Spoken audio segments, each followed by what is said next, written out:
السلام علیکم پیارے دوستو، اگر چند دن سے آپ سوشل میڈیا پر ایکٹیو ہیں تو ایک خبر سے بخوبی واقف ہوں گے جو بہت تیزی سے وائرل ہو رہا ہے۔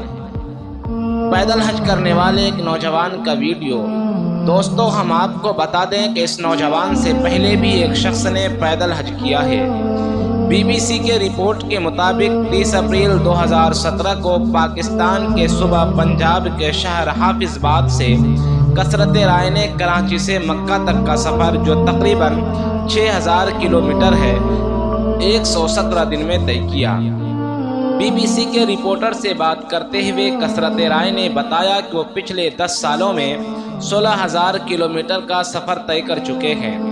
ان میں کراچی سے مکہ، جدہ سے ریاض، ڈیرہ اسماعیل خاں سے سوات، لاہور سے اسلام آباد سے چکوٹھی اور خیبر سے کراچی شامل ہے۔ انہوں نے بتایا کہ ان مسافات میں بے شمار خطرات اور مشکلات کا سامنا کرنا پڑا۔ انہوں نے بی بی سی سے بات کرتے ہوئے بتایا کہ روپیہ کم ہونے کی وجہ سے کبھی تو مجھے کئی دن کے فاقے برداشت کرنا پڑتا تھا۔ اتنے پیسے نہیں تھے کہ ایسے جوتے خریدتے جو طویل سفر کے لیے آرام دہ تھا۔ کثرت رائے کا کہنا تھا کہ عام چلنے کے جوتے استعمال کرنے کی وجہ سے ان کے پاؤں میں چھالے پڑ جاتے تھے۔ جب جوتے پھٹ جاتے تو خود سلائی کر کے گزارا کرتے تھے۔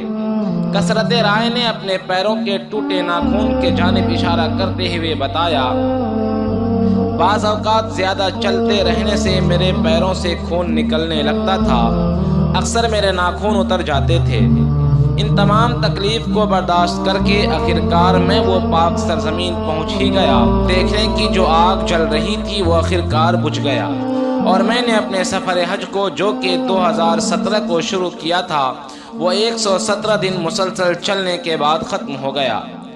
اور اب 5 سال بعد کیرلا کے ایک مسلم بھائی شہاب نے یہ قدم اٹھایا ہے۔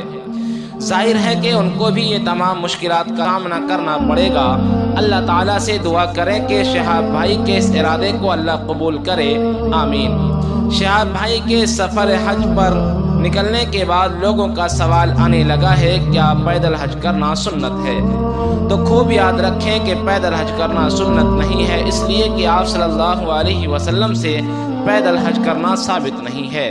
آپ صلی اللہ علیہ وسلم نے اپنی پوری زندگی میں کبھی بھی پیدل حج نہیں کیے۔